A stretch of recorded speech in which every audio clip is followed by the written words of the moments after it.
Oh, for fuck's sake, we're live! Who would have thought that the last episode, number 30-something, has been the most chaotic start of any of them that we've done? It really has been utterly chaotic. But we're here. We are here. We are live now. I think, hopefully. Yeah. The internet can see us. And I the can see all-seeing Andy. eye. Yes. It's Paul. Just wanted to do a thought-provoking Big Brother is watching, so messing with people's minds from the get-go. It worked. Let us know in the chat if you were haunted by my deep, beautiful blue eye. Giant's eye. No, not really. Okay. Are you crying? Yeah, I was cooking onions earlier, so there's tear, an oniony tear in the giant's eye. There is plenty of time for tears later on. Yeah. Oh man, it's the last one. This is weird. We were just talking before we went on air with the guests for this evening, and we were saying how that we might not particularly miss not doing the show anymore because it means we're going to be able to actually meet and see people in real life, which is true, I think. But yeah, it's been fucking fun. Very fun. Yeah. A very nice experience. Learned a lot, forgotten a lot. Perfect balance. Yeah. So what have you been doing this week, Nick? I have been, the last hour and a half of my life has been more eventful than the rest of the week. Our bathroom, I'm in a different location because the Wi-Fi is not working very well either. All sorts of work on our house, and the electricians came about 7 o'clock and turned all the power off. Wow. To do some stuff, but they were super fast and amazing blokes. So they've managed to stay today, and we're back up and running. But the rest of the week's just been pretty boring, really. Saved all the excitement for the last hour and a half. Yeah, I like that you wait until 7 o'clock before the last show. Yeah, perfect. Yeah. It's a real mean thing to do, man. Okay, Andy, what about you, mate? Well, I had a great busy weekend, which was awesome. Sorry to rub it in. Anyone wasn't busy. But I was one of those people who, as soon as they said, you can meet people, I went crazy.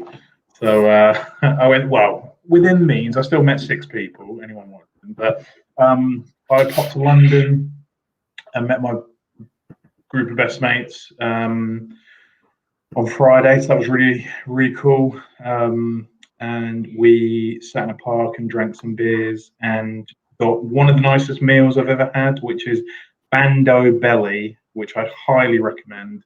It is an independent business, black owned. The woman was awesome who owns it. She's all over the Instagram page on Bando, and she was literally there cooking everything. And I had a banh mi cheesesteak. So it was a Philadelphia cheesesteak with Vietnamese veg and cooking in it. Unbelievable. It was one of the best things I've ever eaten. So if you're in London, in Peckham, Bando Belly, make sure, or just go on their Instagram and drool over everything. But it was one of those things where we went and everyone was in utter silence when we were sitting in the park eating it. So it's always a good time, a tasty meal. And then Saturday, my friend came to Milton Keynes and visited me and Laura, and we met him and his wife and his twin daughters, and we went for a walk around Willen Lake. So that was really nice. And then Sunday, I went to Brighton and we visited some of Laura's family, which is really cool. And then Monday, met my sister and my niece and nephew finally, who I haven't seen since December, and my brother-in-law, and we had a big walk in Salsey Forest. So it was perfect. But I now need another 4 days to get over the 4 days off work I just had. Woe is me. So yeah, but yeah, Josh, what about you, mate? What's happening? Yeah, not a great deal working, and then obviously the weekend off. That was nice. Spent most of the weekend outside, just like walking or running or cycling or just being outside in the sunshine. It was really, really nice. Yeah, that's pretty much it. Planning for this action-packed show tonight, of course. Yeah, that's about it. What are you drinking, Nick? Well, it wouldn't be an episode of the NN Social without a trip to the Devil's Cellar. Casillero del Diablo, wine from the Devil's Cellar. Sauvignon Blanc. Love it. Love a bit of Sauvignon. Lovely. Andy? Can anyone guess? Is it a raspberry sour? Yeah. It's not a raspberry sour. It is a sour, however. There we go. It's Siren. I don't even know how you pronounce that.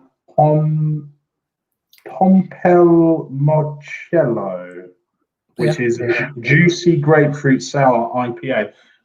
In Morrison's, I believe actually when we did trip down the NN Social Memory Lane, when we did the Lab live show, it was one of the beers that was provided to me by Emma. So yeah, but I was very sad because on Saturday the lads went to Morrison's and got some beers for the park, and the guys got this, like, I don't know, I wish I'd written it down or taken a photo of it. I tried a bit though. It was a Bruce Forsyth beer, or like a company who had Bruce on the can, and it tasted like a Solero. It was delicious, and I went to Morrison's to get it. And what about you, Josh? I've got a cocktail. Whoa! Hello. Your ring light is making it very hard to see what it is. Just can you see how wealthy I am there? Yeah. Yeah. No, this is actually That's sovereign. Oh yeah. Got it when I was 16. You just the whole bottle. What the exact glass? Mate, it's got my name on it and everything. It's alcohol free. Oh, okay. All right, forget it. Don't worry about it. Mocktail. Oh, that's nice. What is? Where did you get it? What is it? It's a Grove Picante. I actually got it. It's really gingery. I got it from Facebook. I was doing a training course and they give out some free cocktails. Oh, nice. Yeah. That's cool. I went to Cloudwater on Saturday, that amazing brewery, and bought some non-alcoholic beers from them because I was driving back after a couple of beers in the park. And I had this amazing one. It was mango, green tea, and yellow chilies. And it was delicious. I know that sounds ridiculous, but it was really nice. So yeah, Cloudwater do their sodas, and they're all non-alcoholic. Yeah, really nice. Sweet. Yeah, there's some good Cloudwater beers. So Josh, I know you like the non-alcoholic. So yeah, there you go. Yeah, I'll check them out. And I mean, on the other end of things, they do a 10% beer that will knock you out of your tree, like it did to me one time. So yeah, horses for courses. Yeah, fair enough. Speaking of horses for courses, shall we speak to our first guest this week? Yes. I mean, I don't know how that segue is relevant at all, but it'll do. I think they're going to speak to us through the medium of music. Yes. Here we go.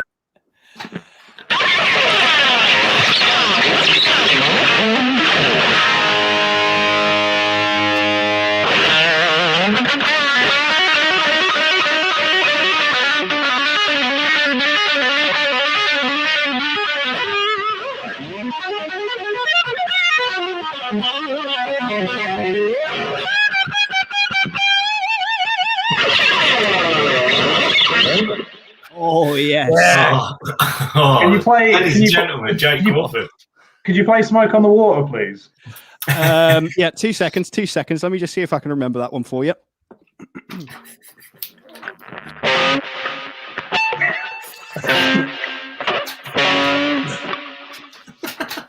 Sorry, mate. It's gone. Bottle's gone. It's a complicated one. Here's a tough one. Yep. Yeah. Sorry about that. Let's get some claps in the chat for Mr. Crawford. Yes, please. Yeah. So we had him do some shredding intros in the early days, and he's back for the final episode with one of the finest shreds I've ever heard. Thank you so much for having me. No, How are thank you, you, mate. You're right. I'm very well, thank you. Very well. It's a pleasure to be here. All of your beverages, I'm very envious of, particularly that ginger snap of a sexy bottle, whatever the hell that stuff is. That looks gorgeous. And Andy, is yours non-alcoholic as well? No, mine is very alcoholic. Oh, incredibly alcoholic. Incredibly alcoholic. It's actually maybe not that alcoholic. 6%. That's relatively alcoholic. Yeah. Relatively speaking. Yeah, I don't have an alcoholic beverage with me currently, which is a massive issue, but I'm going to rectify that soon enough. Good. So, Jake, tell us about, because for anyone who was watching the show from the beginning, you obviously did your little shred segment, but tell the people of the world what you've been doing during this lockdown time. During the tail end of last year, I joined a very good friends band, Prestamico, friends of friends here. We recorded an album. We've released 2 singles off of said album thus far. And basically this year is just album campaign time. The album's called Transmute. And I'm very much looking forward to everyone hearing it. And it's quite crazy to be a part of. But that's basically all I've been doing this year. It's just sort of promoting that and getting everyone ready for the sheer rock that is going to come forth. Hyped, I think is the term. Yes, appreciate it. I'm very excited to see that live. Eventually. Yeah, me too. Yeah. For anyone who's not heard it, the first 2 singles have been brilliant. But personally, seeing Jake on the first single, he's a new member of the band. What's it going to be like? And in true Jake style, he makes his stamp very known by going, and it ain't. So yeah, as soon as I heard it, I was like, there he is. Yes, I was pretty hesitant about doing that on the track, but they genuinely insisted. I was like, really? You want the first single? You want that to happen? And they were like, yep, that's why we left the gap. We want you to go over the top of it. And I was like, cool, if you really want that, then fine. Any fallout, it's not my fault. And has the scream been positively received? I assume so. More so than I thought it would be, to be perfectly honest. I was shocked, to say the least. You were basically like, it's either going to go really well or I'm going to be a meme. Pretty much, yeah. It's either going to be absolute triumph or Reddit fodder. Can we hear the scream live? Just need to check that my girlfriend hasn't fallen asleep. I mean, I could do it, but I don't want you to lose any viewers. I think people, if you want Jake to do the scream, please let us know in the chat. Yeah. Is there a scream emoji? I think there probably is. Is there that? Yeah. Yeah, there's that one. Yeah. I mean, if you want to hear Jake scream without any musical context, please let us know in the chat. He will do it. So it's going to sound very great out of complete context. Scream if you want to go faster. One comment, scream. Obviously, we want it. Come on, Jake, let's hear it.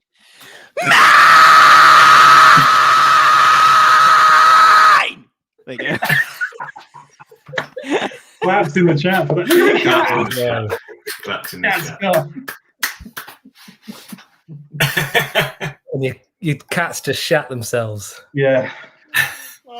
Literally jumped off that perch up there. Don't know about you, but I'm very awake now. Yeah.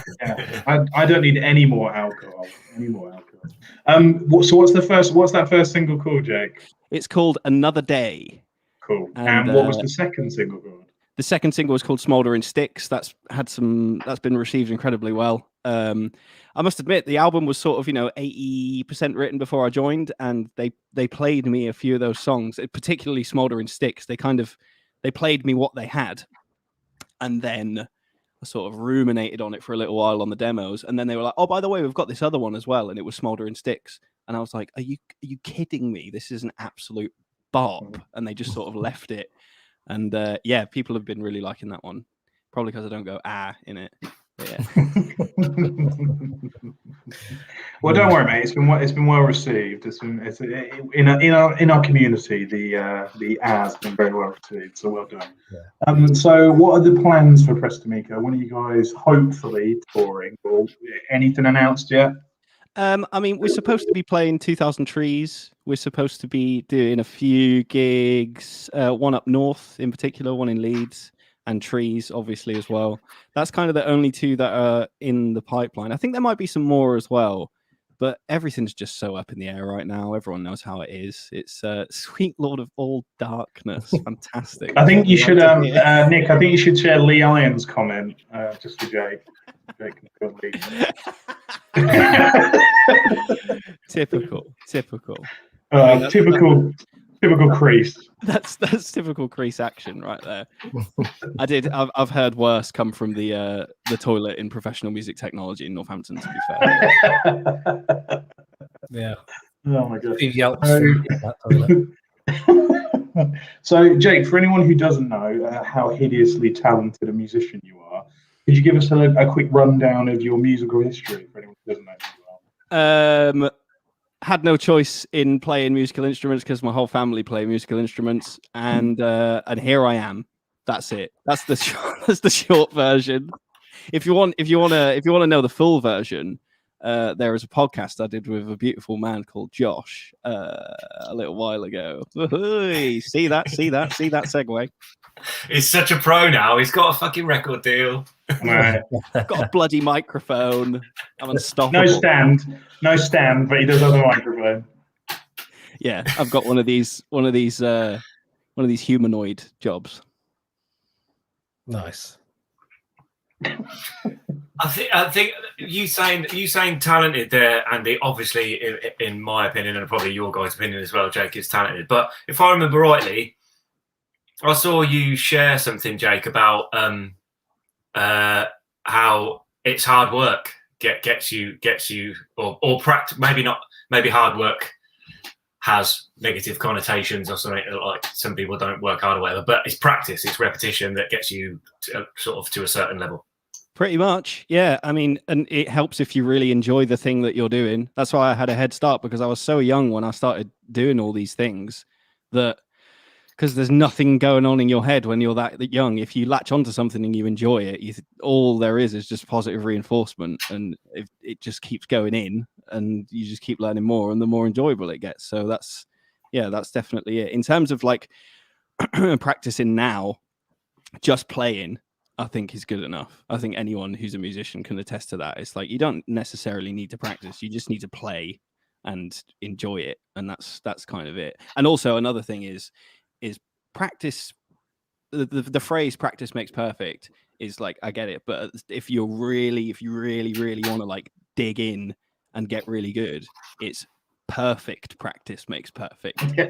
Because if you practice bad habits, then you're fucked from the start. You know what I mean? Not that there's necessarily such a thing as a bad habit. It's all music. We all love each other. It's all good.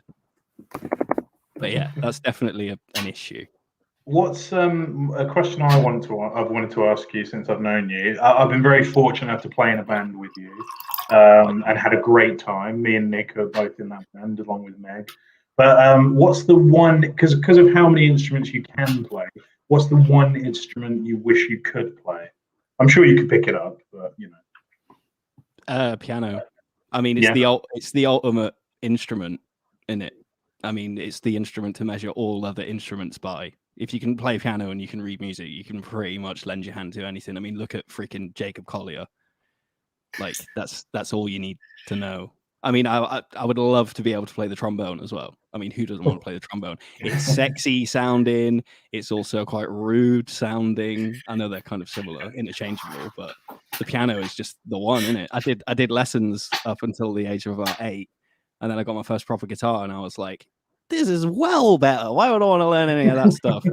And now I immensely regret it. But you know, it's all good. Yeah. I think that's. Sorry, go on, mate. No, I was just going to say, Mo Dabbler says triangle. Would you like to learn a triangle? I play That's the a much harder instrument than you think. It really is. It's all about timing and restraint. I saw someone do a triangle solo once, so I know that it is actually quite hard. It was a very good solo as well. Good lord. I wish I'd I have know. seen that. It was Foo Fighters percussionist, and Dave Grohl went out and introduced all the band. And was like, yeah, and they did a little solo. And he went, "Oh, percussionist," and then he did it like bongos or whatever. And then someone was like, in the crowd was like, "Triangle," and he's like, "Triangle," and the guy went, "Yeah," and he did this like he's like, "Bing, bing, bing," and like muting it at like different angles and stuff. It was nuts. So, yeah. That's beautiful. Sorry, Josh. Sorry, I was just going to say, were you saying you played piano until you were about 8, and then the guitar came along, which is way cooler. That's exactly well, not exactly what happened, but I played saxophone until I was about 12, 13. But I didn't think it was cool, so I wasn't interested in doing it. I wanted to do what all the cool kids were doing, and I stopped playing. And now I'm like, oh fuck, I wish I'd have carried on. But like you say, if you find it fun, like I was just playing the same shit, same old classical music over and over again, which just wasn't enjoyable. But yeah, you just get suckered into the cool stuff. But then, whereas I just stopped playing instruments, you obviously switched over to guitar. Yeah, that's it, man. And that's funny. You obviously weren't particularly into, ska, for example. If you were learning saxophone and you didn't think it was cool, because I would have also have loved to have learned that. Anything brass, really. It's just there's something about it. Yeah. Yeah, the one thing I did, well, I probably got several things from learning saxophone, but one of the things that I can remember, one of the most sort of visceral reactions was when you're playing in an orchestra with 20 or 30 other musicians.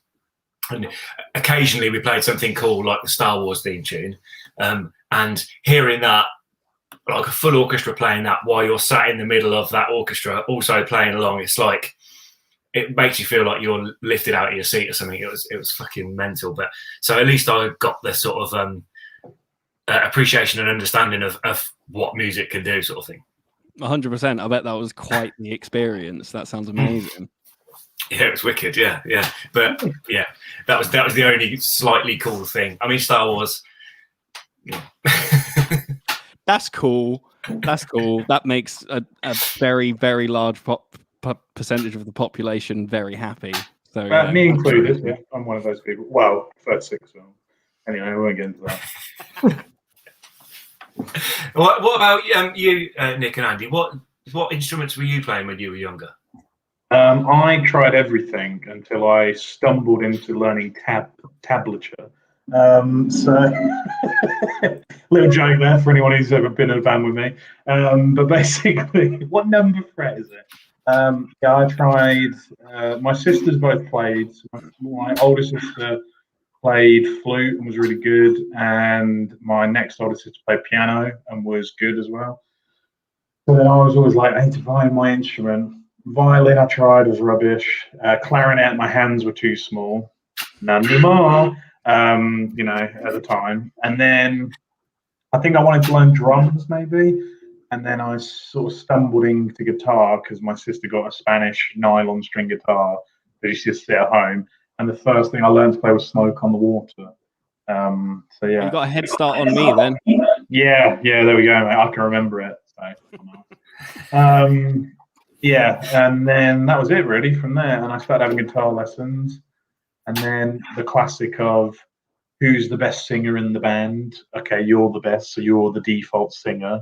Happened, and that sort of happened. I was in the choir at school, but I was kicked out when I went through puberty and my voice dropped, and they kicked me out of the choir because suddenly I went from like angelic "We're walking" to "We're walking in the air," and they were like, "Get out now, yeah, join the men's choir." So yeah, right. Jokes on them now. Him now. But that was it. Yeah, that was it really. So, and the thing is, I'm not an amazing musician. I get by on other people's talent, and I play to my strengths, which is the same like 5 chords in a different sequence. So, I can play 5 chords really, really well. I think you're selling yourself short a little bit there because the voice is a fantastic instrument and yours is absolutely glorious, if I do say so myself. Thank you, man. I appreciate that. I said that to a girl, an ex-girlfriend of mine, which is why she became an ex. She said, what instruments do you play? And I was like, oh, I play drums, guitar, sing. She was like, oh, well, the singing's not a voice. I was like, yes, it is. You can be graded in it. That was my response. And you schooled her. Yeah, I was like, fuck you. And she was like, what grade are you? I was like, I'm graded. Never been tested. Apart from when my dad said, turn off that radio. Anyway, Nick, what about you, mate? You turned up at a karaoke night and they said, oi, no professionals. No professionals, mate. And I was like, damn it. Yeah. What about you, Klausy? I play the guitar. Thank you. I can attest to that. He does. He really well. He does play it very well. Yeah, with my hands. But what's the instrument you wish you could play? I'd love to be able to play the violin. Why? Beautiful, beautiful, beautiful Because it's instrument. nice. It's a really nice, pretty sounding instrument when you master it. I have not mastered it. I think it's got to be one of the, you start playing it and it's awful for quite a long time. Yeah. And to be fair, guitar for me is the same. Like, it's still a little bit awful now. 20 years later. Oh, the feels. My friend found a violin in a skip and taught himself to play it. And like you say, for the first 3 months, it just sounded like a horror film coming from his bedroom, just with this awful, like, it just sounded like some sort of Swedish lo-fi horror film going on in his bedroom. And then one day, it was like, no, no, no, no, no, no, no. I was like, oh, wow. Turned out he hadn't tuned it. That's why. That's half the problem. Always the way. Oh, mate. I read an article the other day of an instrument that plays like a 1,000 notes or something. It looks like a saxophone. Anyone seen that? Like a digital saxophone. Oh, it's the Roland Digisax 5000. I'll try and find it because it looked mental, and I was like, got bored reading the article. But the guy basically had what looked like a saxophone streaming off his laptop, and he's like, it plays like 1,000 notes. Anyway, move on. I'll find it. I want one of those and a keytar. Should we speak to this week's second guest? Yes, we should. Well, it's second and third, isn't it? I think it's just second. Oh, okay. Well, I mean, we've already announced the guest, so everyone knows who it is. You what? She's worth 2 people. Oh yeah. She's good enough to be 2. Yeah. Okay. So, ladies and gentlemen, it's Emma Kemp. Yay! Clap the chat. Yay! Claps in the chat for Emma Kemp. Hello. Hi, how you doing? Good, thank you. Good. Yeah, all right, Hannah. What are you? Hannah. Sorry, Hannah. I really hope Get Her Out. You meant to say that and you haven't mistyped it. She's filthy. Disgusting. She is filthy. What are you drinking, Emma? I am drinking white wine and soda. Great choice. What's the grape? I have chosen a Sauvignon Blanc, New Zealand. Sauvignon Blanc, nice. And what about the grape of the soda water? I think Is it white? Is it clear? Clear soda water? Yeah, just clear. Lovely. Wet.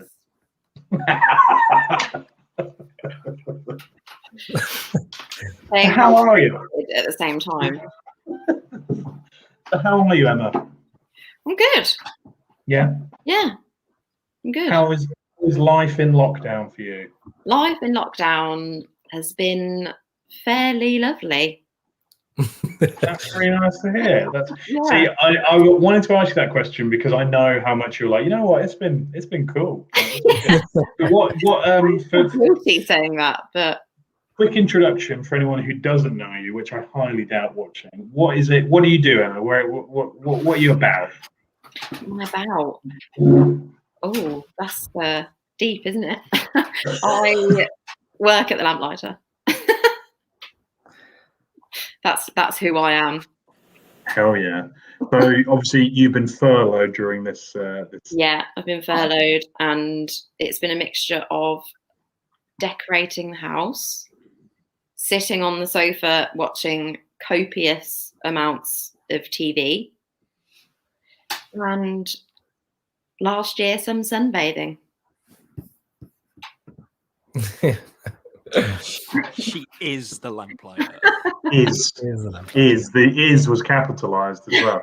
So you obviously have just said you have been working on the house. So how much have you been able to do with the time that you've been, I suppose, gifted in the terms of furlough? And well, I mean, we could have done everything, but also there's a bit of not being bothered to do anything. We've probably done stuff in the past like 2 months. The rest of the time has been like drinking and sitting on the sofa. I mean, last year there was a lot of sunbathing as well. Did I mention that before? Because I'm like craving it back. Yeah, I still lived with you at the beginning of the first lockdown, and there was a lot of time spent outside in your garden, wasn't there? Yeah, I had two like sun loungers set up, one in the shade and one in the sun. So I didn't even have to move anything. I could just go, no, and move over. That's a fantastic system. Yeah, it was perfect. Got to have a system. Yeah, and then Dan bought me a little paddling pool for when I was too hot. The system prevails. Yeah. A cool down area, if you will. Yeah, exactly. So I like the thought of you having a shaded sun lounger, a sun lounger, and then the pool to roll into at the end. Yeah, exactly. I mean, it was a tiny, tiny pool. So, I mean, he could have got a bigger one, but you know. It took a long time to inflate, though.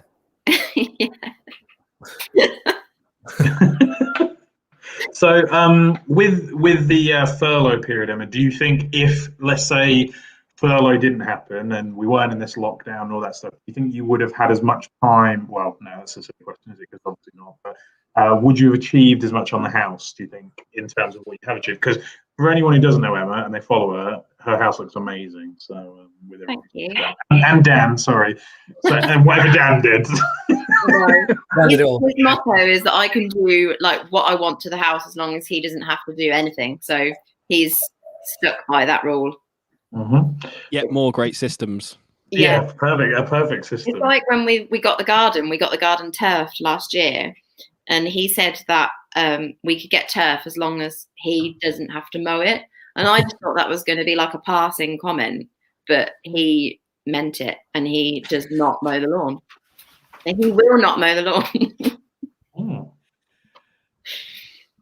I mean, he told me. Yeah, he never lied about it. It's fair enough. I mean, sounds like he was quite upfront about it. No, I mean, what can you say to that? More for you. Yeah, I know. Yeah, he told me Dan's got a to good do it. He's system not going to too. do it. Yeah. There you go. How was the lawn? I mean, it's patchy. Patchy. Really good. My parents got their lawn done like 2 summers ago, and it was like laid and stuff, and it was during that really hot summer, like where it was like absolutely insane. And the guy laying it was like, "Yeah, it's probably the worst weather you possibly could have asked for." That'd be £8,000. That'd be £8,000, please. And my dad's like, doesn't know what to do. I used to get up at like 8 in the morning it was when it was really hot as well. And I don't get up at 8 o'clock in the morning. I run a pub, but I had to get up and water the lawn. It used to take me about an hour to give it a good soaking. I'm just like, fucking lawn. I should have got decking. Yeah. My garden is all gravel, and I couldn't be happier about that right now. Yeah, I bet. I just love grass. Even if Yeah, Jake does as well. Yeah. Anyway. Different kind of Anyway, so Emma, are you looking forward to heading back to work? Because obviously there's now, after Mr. Johnson's announcement, the roadmap is, I hate that down the roadmap, is on track. So, you know, what's the plan with the lamp when people step in the doors again? 17th of May. Excellent. Yeah, opening then. So we've got a month to, inspect other businesses and see how they're running their pub gardens, and then open ourselves. And is that for all pubs, or is that just the tactics that you guys are taking? Well, what? I just mean, like, are you are all other pubs doing the same sort of thing, or are you guys holding back so you can gauge it with other pubs? So other pubs, so we can open, all pubs can open inside on the 17th of May. Oh wow, okay. So yeah, so we're waiting until we can be inside and outside because the garden's just a little bit too small. Because what's the deal with pub gardens? Is that April 12th? That's Monday, yeah. It's Monday, yeah. Okay. Yeah. We're going down to Brighton on Tuesday. Oh, very nice, very nice. With some outdoor drinking. Excellent. Yeah. I was there on Sunday myself. Lovely. Haven't you had a busy old time? I have had a busy old weekend. Yeah, it was very nice. It was very nice. Got to sit on the beach. It was blissful. Yeah. It's so lush there. I love it. Yeah, the Crazy Golf was open, which was really cool. But, Did you play? No, I didn't have time. But next time. Now that is crazy. That is crazy. Yeah. Walked on by that Crazy Golf. Although we were in the exact spot where I nearly drowned in Brighton. So yeah, I mean, funny story. I had played the Concorde 2, which is on the beachfront of Brighton, and it was about 1 a.m. We'd packed everything up, and everyone was like, "I bet no one will go skinny dipping." And I then put my head around the corner and said, "Yeah, well, I bet someone will, because I will, because I have no shame or dignity, because they paid me money to do it." So I went down to the beach. We all went. I stripped off naked. I got in the sea in the dark and was like, "Hey!" And then I swam out a bit. And then I kind of felt like a pull, and I looked, and everyone on the beach with their torches and their phones out had got really, really small in the space of about 5 seconds. Oh, and I started swimming, and then they weren't getting closer; they were getting further away. So then, luckily, my mind said, "You have to get back to the shore because your mother is going to have to come to Brighton and identify your dead, bloated, naked body." And that's what got me back there. So, and I swam like I've never swum before. The thought of my mum hearing about me being washed up on a beach, naked, bloated, and full of crabs, that have eaten me, was just too much. So that's how I got back. So, yeah. Well done. Good Lord. Well done. Yeah. Fucking hell. Your mum must be proud. Yeah. I don't think she is. But, Saved her the trouble of having to go through that absolute ordeal. Yeah, I was like swimming in the same spot and was like, for mum.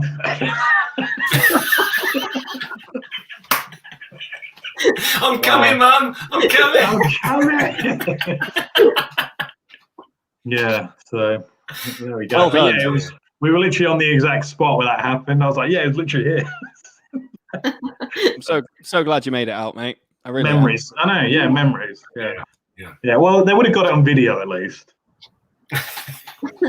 My last, my last, worry was like just as these phone lights got smaller and smaller. So, yeah. Thank God. So the moral of the story is, people, don't go skinny dipping at 1 a.m. naked. I did that in Thailand. You did it in Thailand? In Ireland. I'm sure in Ireland. Sorry, I was about to say, in Thailand, I'm sure it was much nicer than Brighton Beach. No, Ireland. Okay. And did you do that at 1 a.m? I think later, but it was a much more fun. It wasn't as like drowny as yours. Potentially drowning. Yeah. Oh, he's back. We thought your power had gone again, mate. He's back. No, internet dramas, but I'm good. Okay, lovely stuff. Lovely. So I don't even know how we got on to me drowning naked in Brighton. Where that came from. It's a perfect topic. It's the last show. Yeah, that's it. Yeah. Should we? Can we have some highlights, Nick? Is that how we fixed? It is possible. How much shall I choose? Which one? Just random. Surprises. Surprises with a highlight. Okay, I haven't watched any of these. Oh. So it could be really shit. There could be a bit where Josh just flashes in the middle. Yeah, I did say check them before you put them on air, but never mind. This one is called Joshless, so I think we might know what it's about. Here we go. I suppose the elephant in the room is that there's only two of us tonight. We're Joshless. Now, we only just found out we're Joshless about 10 minutes ago because Josh has gone to a field. I'm not going to disclose the location. Josh is in a field somewhere in the middle of Northamptonshire, and he was like, well, I'll just do the show from there using 4G. We tried it, and it's really bad. So really, his image got good, but then his sound is bad, and then his sound was bad, and then his image went bad. So Josh nobly decided maybe not to try and attempt to do it. So we're Joshless, but we didn't plan to be Joshless. Like about 10 minutes ago. Yeah. So please don't tease us. This is our second time doing it without Josh, and we all know what happened the last time we did it without Josh. So please bear with you people watching. You're as much in this with us as we are with you. So come on, help us out. Yeah, help us through. Josh is the glue that holds us together normally, and we're the two magnets that are being pushed apart, and Josh is the one who brings us together. There you go. There we go, Joshless. God. Apart from the fact that it was stupid of me to try and do that, I did only select that because you were just bigging me up the whole way through it. Yeah.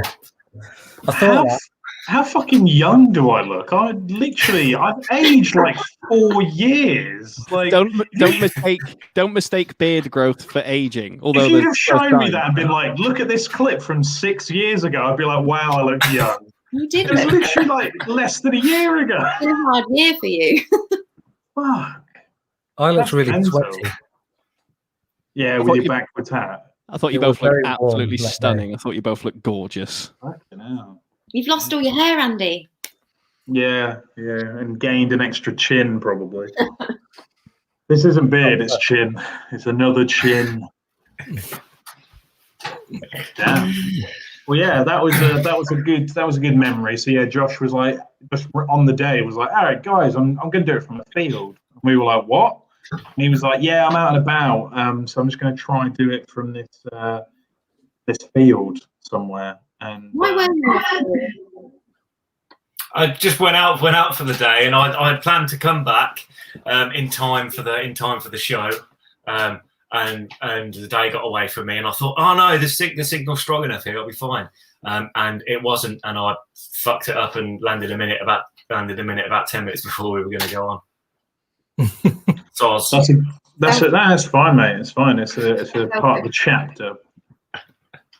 That's a great memory from Hannah there. My highlight was being so excited for Lamplighter, I got drunk before it started, passed out on my clothes, and I don't remember Lamplighter. So, brilliant.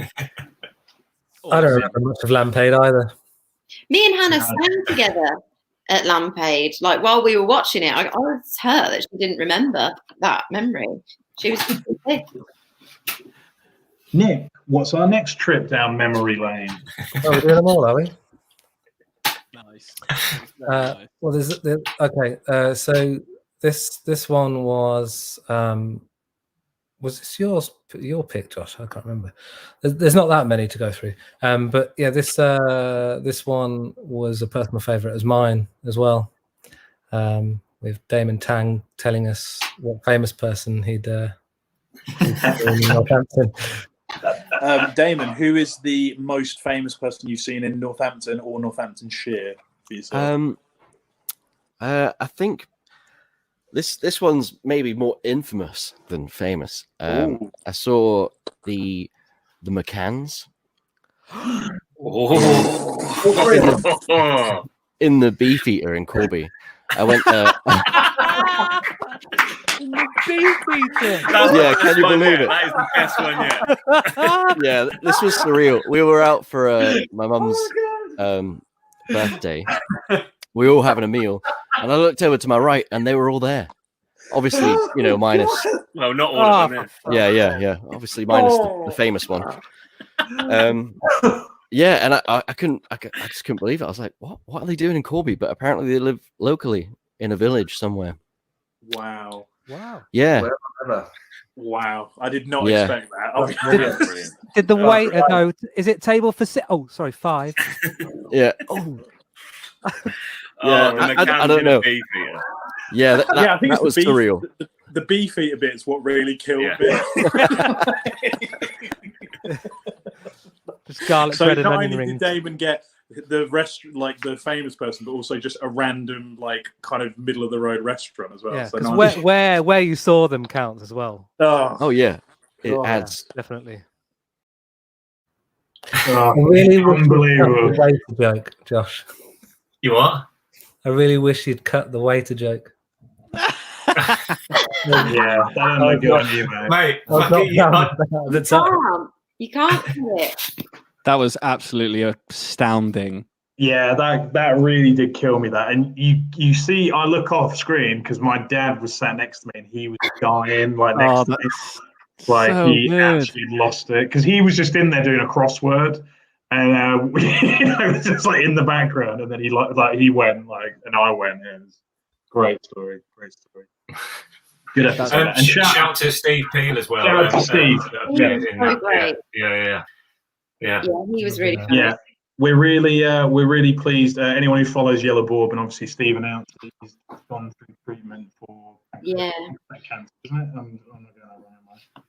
But it's been a success. So yeah, well done, Steve. We love you lots, mate. You're a big hero in Northampton. So yeah, very happy to hear that. Very happy to hear that. Yeah, he's an excellent character. Indeed. Yeah, Great, absolutely. that was a Indeed. great show as well. That was a great episode. Yeah, it was really Both fun. of them. Yeah. Very fun. What we got next? Okay, this is the last. This is the last of the memories. The last. Me and Andy had so much fun organising this, and we sat on it for ages. Yeah, we did. We sat on this for a long time. But it was fucking Christmas Day when it came together. So here you go. We've got a little surprise for you. We got a surprise So- for you, Josh. So I'm just going to play this What are you- video. Are you ready? Buckle Here we up. A big long shot of your life. He loved Jet from Gladiators. Yeah, definitely. Diane Udale's her real name. I actually sent her an email about 6 months ago. What did she reply? Tune in next week to find out. Hello, is that Josh? Josh Astrop? Diane Udale. I feel like saying Bond. It's not right. It's actually Jet. Jet from the Gladiators. And shaken, not stirred, always. I'm just wishing you all the best, Josh. I hear you're doing some fabulous work with the NN Social. And hello to all the people of Northampton. Sounds like you're probably keeping them together at the moment. Strange times for us all, eh, Josh? I'm sorry I didn't see your email about your podcast, but busy gladiating these days. I work as a psychotherapist, so I'm still working. But work's gone up a little bit, as people would well imagine at the moment. Very stressful times for very many. We can't change what happens outside of us, but we can certainly look at what goes on the inside and how we react to it, of course. Anyway, God bless to you. Stay safe, stay strong, gladiatorially strong, and stay sane, Josh. All right, you take care. Good luck with NN Social, and hello again, and goodbye to all the people of Northampton. See you. Bye. Yeah! Yes! Yeah, from Gladiators. Let's get some claps in the chat for Diane Udale. Oh God. She is Alan Partridge. It's so mental. I'd just like to say, I mean, obviously that was fucking incredible. But there's also been Lee Irons and Hannah Matthews have been dropping some classic Partridge quotes into the chat. I'd just like to call them out for their superb Partridge. Yeah, but like when we got that done, because Diane is on Cameo or whatever. Nick found her and was like, "Oh, she's on Cameo," like blah blah. So me and Nick were just like, "Fuck it, we'll just pay for it as a surprise for Josh." But then when Nick sent it to me, Nick was like, "Oh, she's done it, but it's pretty weird." And I was like, "Oh, okay." And he sent it to me. I was like, "She is Alan Partridge. Like she's become Alan Partridge. Like it's that whole like it's not what's on the we got to protect whatever that is." It's so mental. She takes the glasses off to make a point as well. And then when she's like, you're like saying, "Oh no, it's me, Diane Udale, shaken, not scared." Like, so good. So that is so good. Awkward. Yeah. Oh, thanks, guys. But yeah, we were very happy that came together as well as it did. Yeah. Thank you. Fabulous moment. For anyone who doesn't know, Josh did try and get Diane Udale on his podcast previously, but she never responded, I believe. Bitch. Emma said that, guys, not us. We worship and we show them in. So thank you. She made up for it. I'll let her off. She did make up for it. Yeah, she did make up for it. Well, we have to pay for it. Well, you had to pay for it. Yeah, every penny. Yeah, it was worth every penny, to be honest. Like, I do not regret that whatsoever. We have had a few people respond to our question this week with their favourite memories. So, friend of the show, Mo Dabbler, Lamplighter was a cracker, and I must say it was awesome. Like, be a part of that. And that was very fun. So that was far too many highlights in that to cut them. Yeah. If you want to go back on YouTube. If you want to go back, it's on our YouTube and watch Lamplighter. It was amazing, and shout out to Clem for being a big part and being everything behind working that out. And we raised some good money for charity, and with everyone watching and helped. So yeah, it was awesome, really, really awesome. So Lamplighter was a big one. This Christmas. It's going to be next Christmas. Yeah, this Christmas. We're going to do our last Christmas duet, me and you, by the way. So, yeah. We've also got Jason Hatt's artwork. So shout out to Jason Hatt from the Hat Box, who's with us. And when he was on the show, he drew some amazing artwork. I'm not sure if we've got any to hand anywhere. I feel like no, I've got it, but not with me. Yeah, maybe we'll share it on the Instagram later. But he did a really nice picture of the three of us, which was really cool. So we've got the lab show as well, so that was amazing as well. So we did oh, there we go. Yeah, there's Jason's artwork. He drew the three of us, and mine and Josh's beard like merging into each other, like we're one entity. But yeah, the lab show, which we did obviously. Was it a couple weeks ago now? It feels like a lifetime ago. It was only like more than that, I would say, surely. About 6 weeks. Is it that long, really? Gosh. That was great. It wasn't. That was great. And people don't know, Emma was actually a part of that behind the scenes, and was there. I was there. I was the hype person. Artist liaison. I was artist liaison. Yeah, basically just got drunk and almost cried watching live music again. Yeah, it was brilliant. And shout out to obviously the team at the lab for organising that. Everyone at NN1 Audio, that's right, isn't it? Yeah. And obviously Pieces, who are wonderful, and Afreen as well for playing. So Afreen, I always say it wrong. Damn it. Nearly both perfect. And then I think maybe my favourite highlight response we've had is from McGee Street Bakery as well, which is even better. Their favourite highlight, poor Hannah. That's all they say. Always. Again, for anyone who watched Lampade, we had the owner, operator, mastermind of the lamp on the show with us to help promote the stream. We'll let it out there for people to know. He was actually only meant to be on the show for maybe 20 minutes, just to sort of be a guest. We kept him on for the whole show because he was amazing and hilarious and a wee bit tipsy. I think. So again, if you want to go back and watch the Lampade episode and just watch Paul Hannah, claps in the chat for Paps. So yeah, it was one of as Lee Irons says, previously Northampton's wealthiest. Oh, that's deep. Yeah. There was, he was on episode 3 or something, but it was brilliant. But then on Lampade, it was even more fun. Yeah. I could tell that he wanted to go in Lampade as well. I could tell that he was like, yeah.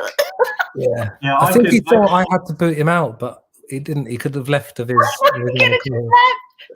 Yeah, he could have just left. We kept him there. Yeah. I refused to boot him out. But left him on there. I can, with you saying that, Emma, you were saying I could tell he wanted to leave. I could tell he wanted to leave because he kept saying it, and we just didn't say he could leave. Yeah, true. Between the songs, he was like, "Shall I go now?" And we're like, "No." Okay, guys, I'm only going to stay on for like 5 more minutes. Yeah, and we're like, "Yeah, that's fine, mate." Sure. So, it was wonderful. Yeah, wonderful time. Love you, Look Paul. at your messages, Paul. Look at your messages. Anyway, carry on. So that was a wonderful. And when Paul was a guest on the show as well, we had Paul on as a guest, and that was a really nice chat as well. Really good stuff. I love Paul because he's my cousin, and it's nice to see him. So yeah, bit of nepotism for you there. He's a great guest. Did I mention he's my cousin? He's still not going to give you a discount on beer. He's never going to give me a discount in there. Yeah, I always talk about I could have you barred from the lamp as a joke, and it's like I think I'll probably get barred before anyone else does. So. People always try and say that I know Paul thing. It's just like, really? They try that. What do you? Oh, I know Paul. Well done. Yeah, so do I.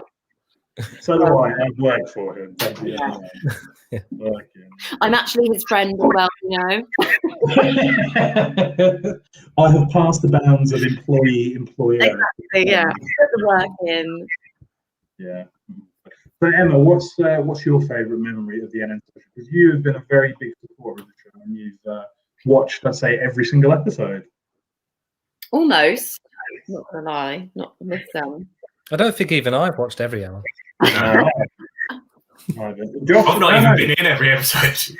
Nick is the only one out of all of us who's been in every episode. Nick's the only one out of all of us. I missed one. Yeah, I don't know what my favourite was. I liked all of them. Steve, I thought was very funny. Paul, obviously. Lampade was great. I don't know. All of them. All of them. Yeah, it's funny you should say that because like as you're talking about through some of these highlights you've just been going through, Andy, from suggestions from other people. So I forget about that. Forget about some of the shows, and as soon as the show's over, we'll perhaps, I don't know, put out a little highlight or something over the next few days. But then we're on to the next one, and we're thinking about the next show and getting ready for. So you just don't stop and think about it. But it's been a long decent run, I think, and it's been fun to do. And I know this year's been good for some people.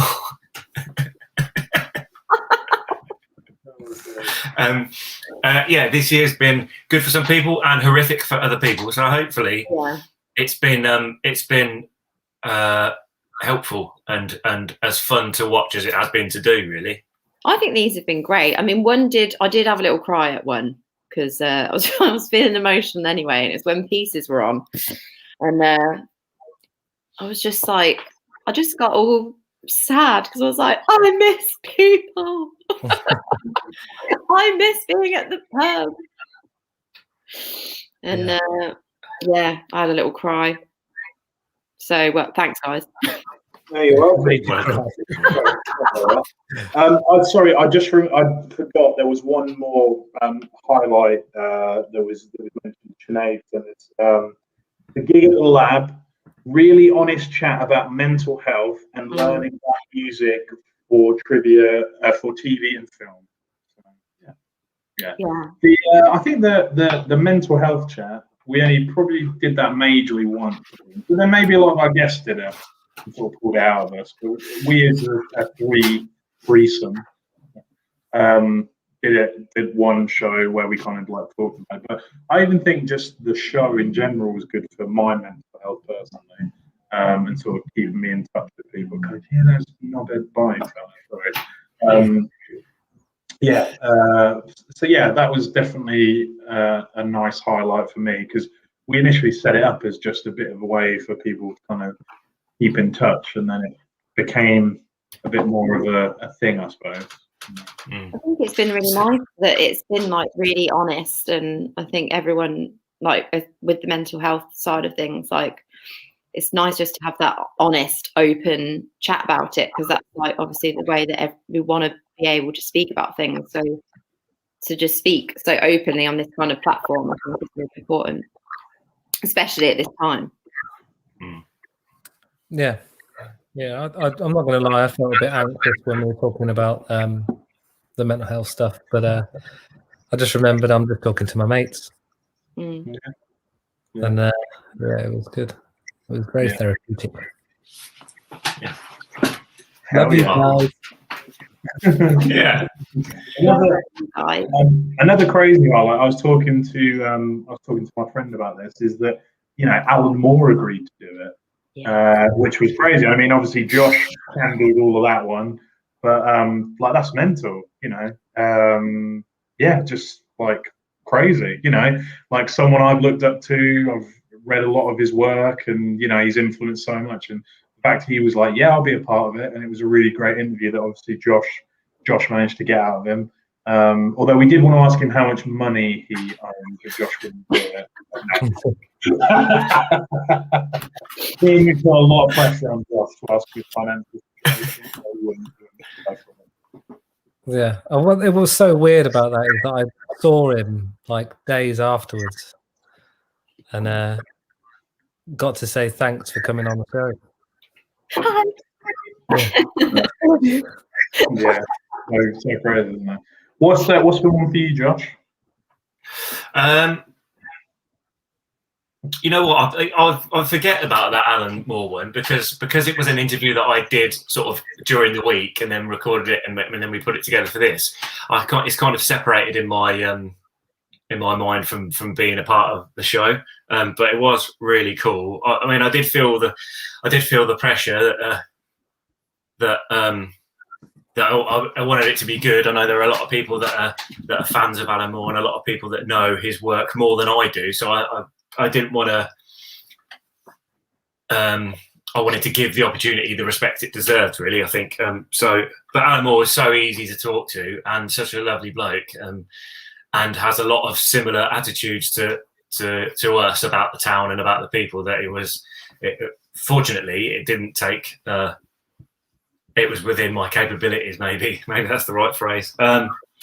But going back to talking about mental health stuff, the episode with Sarah Martin. Now, obviously, we spoke to Sarah. We know her, and we wanted to talk to her about her artwork and about her career and stuff.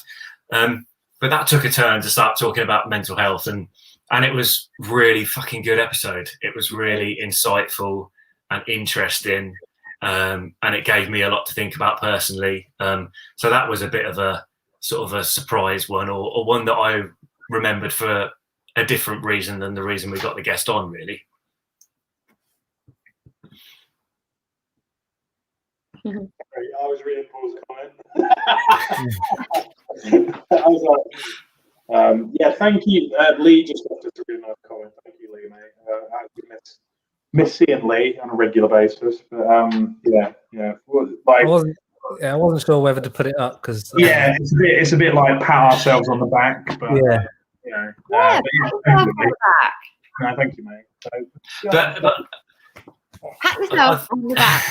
I think you do. I know what you mean. You don't want to you don't want to be arrogant or big-headed or whatever. But essentially, sort of, I do this for selfish reasons. I do it because it's fun and because it helps my general mood. You know, I'm happier. So I do it for selfish reasons, but it's just a happy side effect that maybe you guys enjoy it as well, and maybe people listening to it enjoy it as well. So I don't think that's a bad thing. I think it's absolutely fine to be selfish. every now and then. Yeah, I don't mean like a twat, but I think like making a live thing during lockdown where you chat to people so that you feel happy is not being a twat. Oh, I was going to say like not giving someone my last Rolo, you know. Like I will be selfish when it comes to Rolo. I don't even think that's a bad thing. Thank you. Appreciate that. Well, I suppose for the last time we should ask our guests, who is the most famous person you have seen in Northampton? And you can't say us three. So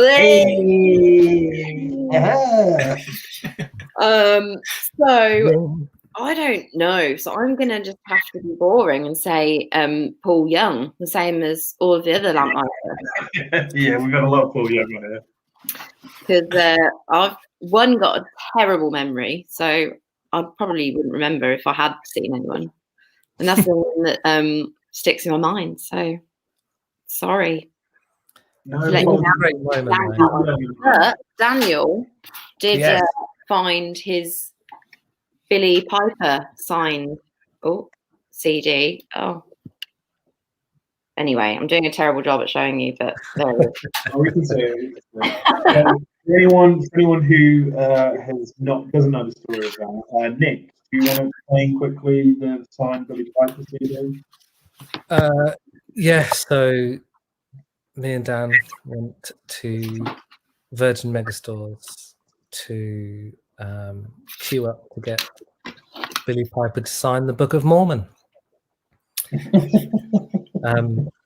Unfortunately, after being in the queue for 45 minutes to an hour, we were notified that she would be only signing copies of her new single, which is what, Emma, what's it called?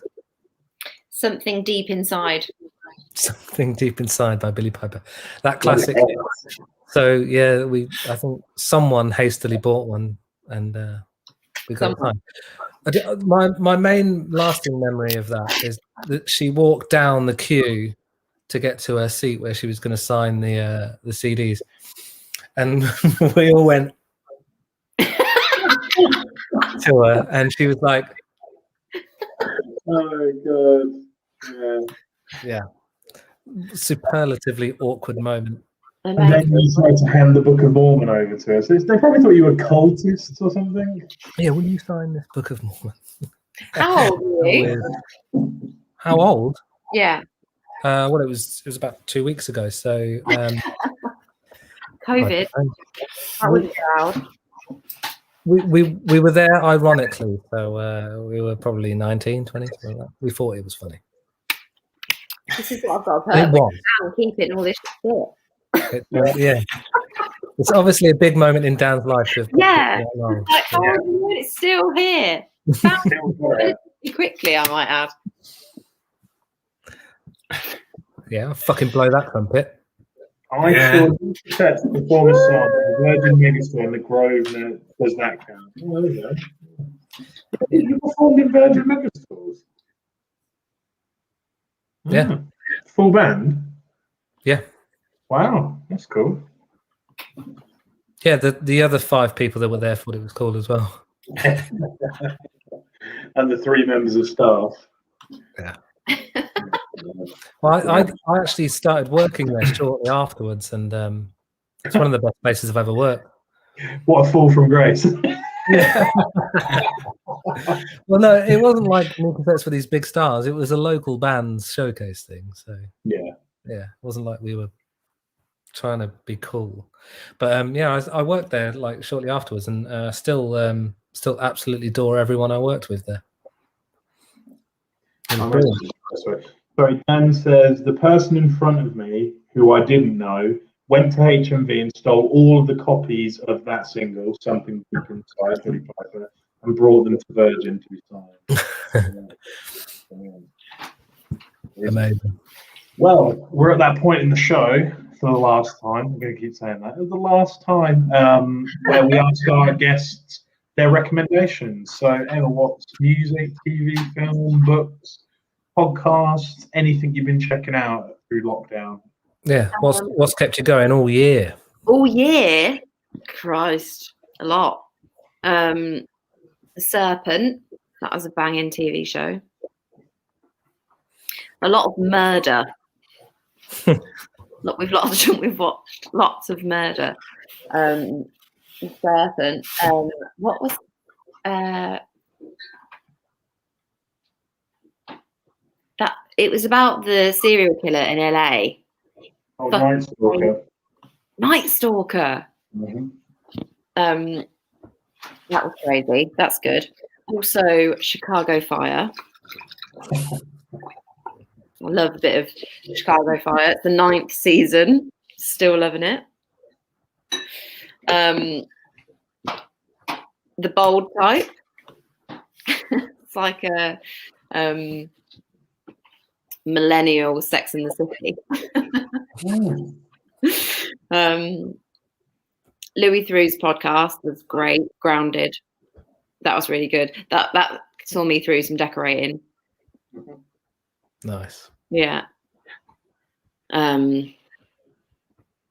Probably every TV show I've watched. Do you remember when everybody watched Tiger King right at the beginning of lockdown? Yeah, man. Yeah, weird. I was having that conversation. Oh my god, I've got a brilliant video of Casey doing in her back garden, riding one of her son's little like tractors, like dressed in like a check shirt and a cap with the theme, with the song, with the Tiger King song, like running it into angle. It's amazing. So good. Beautiful. Josh, what you got this week, mate? Well, while we're talking about Joe Exotic, I watched Louis Theroux's is it Shooting Joe Exotic? I think it's called. It was on Monday. Yeah, I'm watching. Yes. Yeah, it's really good. It's it's not just him talking about making the documentary. It's some new footage and some new interviews and stuff as well. So really interesting. And it's Louis Theroux, so it's going to be excellent. Yeah, really good. Yeah. And what else? What have I been listening to?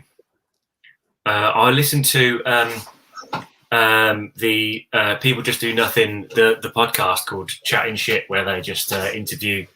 It's Hugo and Sipa talking to. They do a couple themselves and then interviewing other people. Catherine Ryan was yesterday or today's episode, but that's really funny and interesting. I think I find them really funny. The people, not the characters on the show, because I think maybe I'm slightly older than them, but we're older than them, but we are around the same age and we've got probably the same sort of comedy references: Alan Partridge, The Office, Peep Show, that sort of stuff. So it's really interesting to hear them talk and sort of make similar jokes that I make with my mates and stuff. But they're obviously good comedy writers as well. So yeah, I would recommend that podcast. It's called Chatting Shit. Nice. Andy? A few things this week. First of all, listen to the new Sarpa Salpa EP, which is really cool. Northampton legend. So yeah, check that out. Band from Southampton who my friend produced called Bash, and if you look for them on Apple Music, it's Bash with an exclamation mark. just released their first single, Favorite Things, and it's been on all repeat all week for me. Like, it's just a really cool pop song. So yeah, check out Bash; they're really cool. And then I watched The Case Against Anon Syed, which, if anyone remembers Serial, when that originally came out, the very first season, was about the Anon Syed case. There is a documentary, 4 or 5 parts on Sky, but I think you can probably get it other places, which is like a follow-up to that. It's really good. It's really interesting. It sort of re-looks at the case and talks to his family quite in depth. And it's interesting to actually put some faces to the podcast, because I listened to that when it came out. So it's interesting to see what Anand looked like and his family and stuff. And, That's exciting. yeah, it was really good. I found it by complete accident, because that I've recommended it on the show before. That YouTube channel called That Chapter, about a guy who does true crime stuff. He was talking about another case, and someone commented about I can't think of the term, positive bias or something, and how innocent people can be kind of during the court case, they might accidentally be made to look guilty by this confirmation bias. Sorry, that's just go back to that. And someone had commented saying, "Yeah, I thought the same thing." And then I watched the new Anon Syed documentary, and I was like, "Oh," and I googled it, found it, and watched it. So, yeah, The Case Against Anon Syed, HBO documentary. So that's pretty cool. I've also watched Succession after Leah was on the show, and my friend Tom's recommended it to me. Really good show, brilliant, really awesome. And I also watched Godzilla versus King Kong, because it came out. It was a new film, so I paid to rent it at home, to have the home box of experience. And yeah, it's good fun. Like, if you like watching big monsters punch each other, it's pretty cool. Yeah, if you're into that sort of thing, so I recommend it, basically. Nice. Yeah, and King Kong has a big act at one point, so that's fun. Yeah, that's pretty fun. So yeah, give it a go. Nick, what you got, mate? Well, yeah, I tried to think of stuff over the whole year, and the things that kept coming to my mind were the Staves record, the most recent album. It came out about 3 or 4 months ago. It's called Good Woman, and it is fucking phenomenal. It is literally the best sonic sounding recording I've heard for decades. I love them anyway. I love the 3-part harmonies, but the new album's just a step up. So I recommend that to anyone and everyone. That's the Staves Good Woman. But I can't remember whether I said this last time out. It's been a couple of weeks, isn't it? But I think I watched it afterwards. And it's the Tina Turner documentary on Now TV. It's brilliant. It's a hard watch because she's had a pretty rough life, difficult upbringing, and then married Ike Turner, who's a cunt. Yeah. Not the first C-bomb I've dropped during the NN Social, so I'm not too worried about it. But it just shows how insanely talented and how brilliant she was. And it's often forgotten how big she got. Like, my dad went to see her in Wembley Stadium in like 2000, 2001 or something. It's like, fucking hell, she was big. And it's a bit of a retirement documentary. It's like a farewell thing, so it gets super emotional towards the end. But I recommend it towards the end to anyone. It's very, very good. She's had an insane amount of great songs that you often forget about, and it's really cool. What else? Oh, Line of Duty's back. Way! I haven't watched any of it yet. I'll get on it. It's good. What is it? Episode 3? Something was on Sunday. Yeah, I think it's 3. Yeah. Yeah. So again, predictably good. If you've never seen it before, it's a great BBC twisty nonsense drama. I just kept getting frustrated with, like, oh, is it hate? Oh, it's not. Oh, is it? Oh, no, it's not. Yeah. They drag it out a bit, and there's so many like police jargon things in there. It's like, what? I don't. What the fuck are you talking about? I literally have no idea anymore. But it all kind of crescendos to the end and pays off, and it's worth it. So that's really, really good. Yeah. But also, I want to check out this great TV series called Tiger King. Check it It's out. going to be a hit. Funny you just talk about Line of Duty. I listened to Elizabeth Day's How to Fail podcast, which is really good. She talks to successful people about their failures in their life. And today's episode was Adrian Dunbar from Line of Duty. I watched the first 2 seasons of Line of Duty, but I've basically forgotten everything that happened in it, which is often the case when I watch stuff. So I'm not up to speed, and I haven't started watching the new one. But yeah, so I listened to that, and he's an absolutely fascinating guy. And unsurprisingly, like everyone else she has on the podcast, has had lots of failures throughout his life. So it's okay. We're doing all right. Yeah, there's a great Hastings meme that I saw the other day. I think my girlfriend Lauren shared it to me first. It's Superintendent Hastings' face superimposed onto a Love Island contestant's body, and it's like Hastings, like the war. Yeah, so, yeah, that's good stuff. Cool. Great. Well, I think that's kind of about it, really, isn't it? That sort of wraps us all up. Paul Hanna agrees with you there, Nick, about the Tina Turner documentary. It was really good. He also agrees with Grounded is great and Adam Buxton's podcast as well. So yeah, bang. No. But yeah, I think that kind of wraps it up.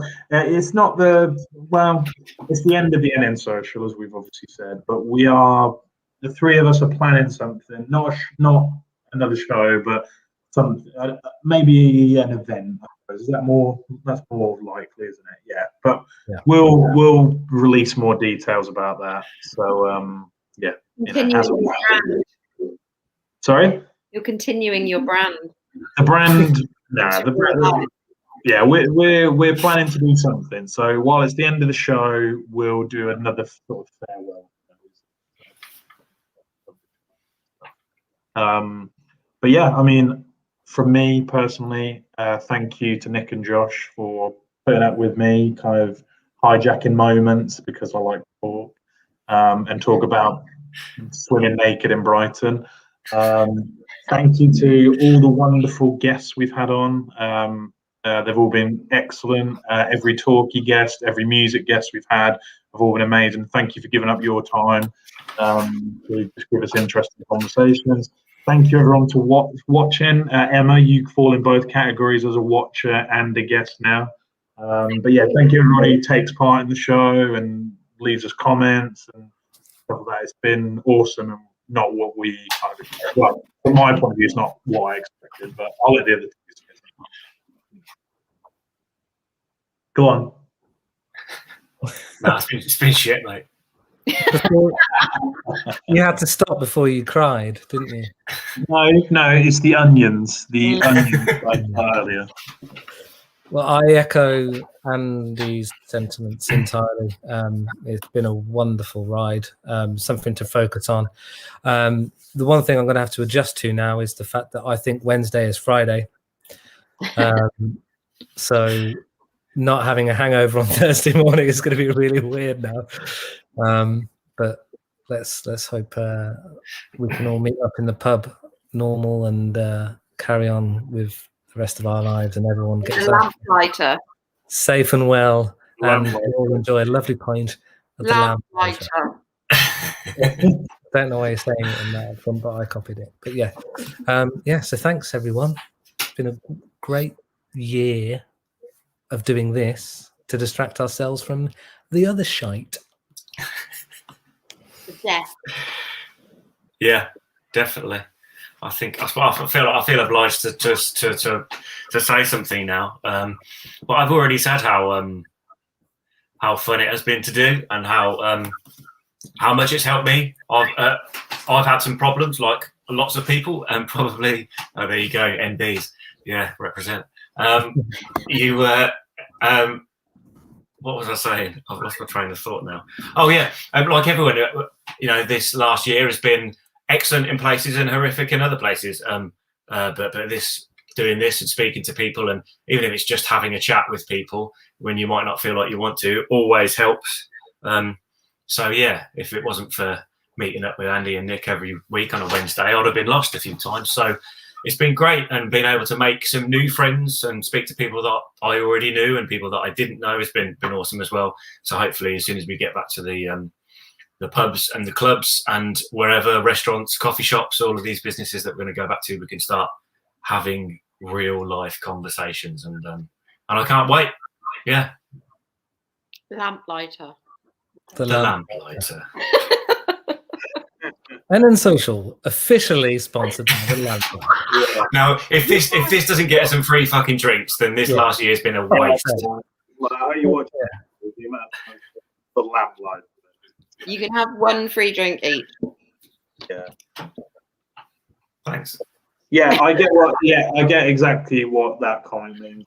Because we only did the show during lockdown, so yeah, we're hopeful that you'll never see us on this ever again. Because there we go. Well, we are hopeful that you'll see us in the flesh again. Yes, exactly. Well, I guess we better Vogue for the last time. Well, I'll tell you what. I've got a little slideshow of all the past Vogues. Oh yeah. I'll play that now, and then we can do the final Vogue after. Awesome.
That was actually a little bit emotional.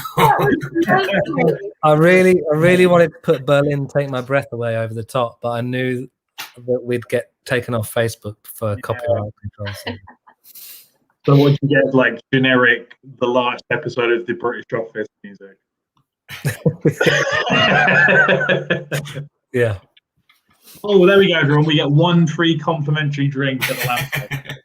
Now, I'm just going to go on a limb and say that's probably for all viewers. Is that right, Paul? Yeah. Everyone has ever watched it. If you screenshot that moment and print it out and cut out that comment and bring it as a token to the pub, probably be accepted. I'm cancelling your voice. I'm cancelling your voice. What? What are you talking about? I suppose we were at a Vogue for the last time. I really wish I'd planned something really epic. Yeah. Never mind. So, for the final time, we're going to Vogue. So anyone who's watching, if you want to take a screenshot, tag us, NN Social, leave us a nice comment if you want. If you don't, then that's fine as well. Yeah, I'll say it more aggressively. Tag the fuck out of us. Leave lovely comments. And all the videos will be rewatchable on the YouTube channel. We won't take it down, so you can get nostalgic for the year that sucked dick. Hell yeah. With us. Yeah. Yeah, so I guess we better adopt our Vogue poses then, guys. Yeah, it comes out.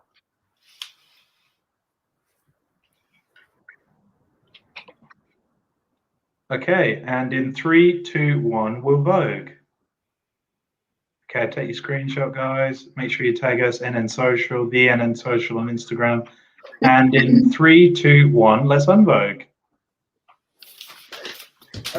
Well, thank you very much. So long. Thank you so much, Emma, for being on the show and for being part of the show as well. We love you very much. Thank you, Jake. I'm assuming he went to smoke some grass. I don't know. But yeah, thank you, Jake, as always. And thank you, everyone, for watching. It's been awesome. Truly awesome. Thank you. Yeah. See you in the fucking pub. See you at the pub. See you in the pub. We're going to have a massive party. Buy us a drink if you see us in the pub. Don't Buy us tell a me. drink. And thanks, Gorilla. Thanks, Beer Gorilla, for never sponsoring us. Bye.